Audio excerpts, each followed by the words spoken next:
Hello, my name is Projectile, and this is my Lab 2 video report on projectile motion. In this lab, I analyzed the motion of whiteboard eraser thrown across the classroom, compared it to computational models, and examined the effects of air resistance. The purpose of the lab was to record and analyze the projectile motion of a real object using tracker, then to apply Newton's second law and related physics equations to the model of the motion, then to build computational models in GlowScript, first only with gravity and then gravity plus air resistance, and finally compare the experimental data against the models to understand the accuracy and limitations of theory versus reality.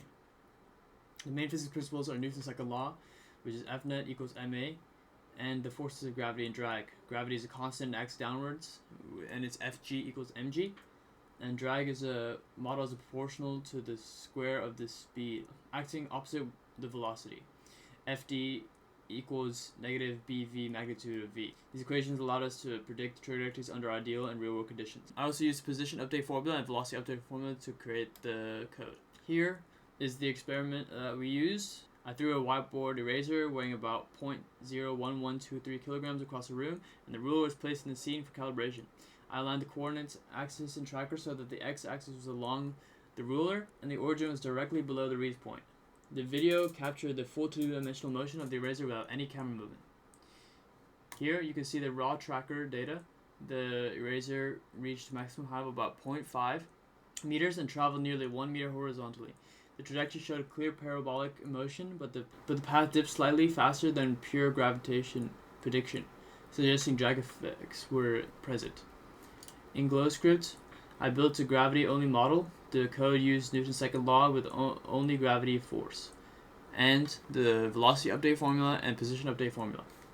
The resulting trajectory was a symmetric parabola. Comparing to the tracker data, the model predicted a slightly higher and longer path than the real experiment. This mismatch indicated other forces like drag influenced the eraser motion. Next, I added drag to the model using formula Fd equals negative bv magnitude of v. After tuning the proportionality constant of b, and the simulation more closely matched the experimental data. The gravity plus drag model captured the reduced height and shorter range seen in reality, validating that the drag significantly affects real-world projectiles. Now for the lab questions. What does it mean? Terminal velocity happens when a freely falling object experiences zero net force. Examine the velocity versus time graph predicted in your models with and without drag. Do any of your models predict a terminal velocity? If the answer is no, what similar experiment could you design to find the terminal velocity of your object? Discuss briefly. Terminal velocity occurs when net force equals 0. My velocity versus time graph showed that the gravity-only model does not predict terminal velocity.